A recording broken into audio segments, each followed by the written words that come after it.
বুঝাবার জন্য বলি, বলবো কি? আল্লাহু আকবার।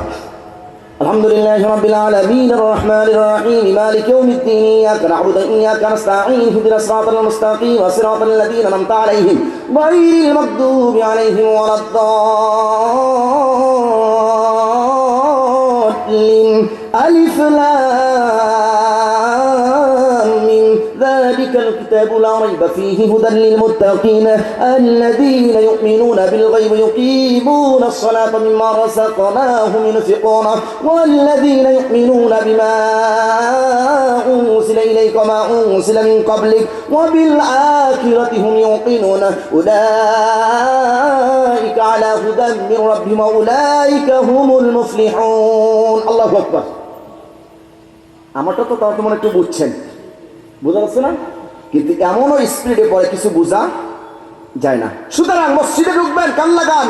মসজিদে ঢুকবেন, ইমাম সাহেবরে, খতিব সাহেবরে তাড়াহুড়া করতে বলবেন না, বলবেন হুজুর সাত রাতে আপনি নামাজ পড়বেন, তেলাওয়াত করবেন, আস্তে আস্তে থেমে থেমে ধীরে ধীরে তেলাওয়াত করবেন।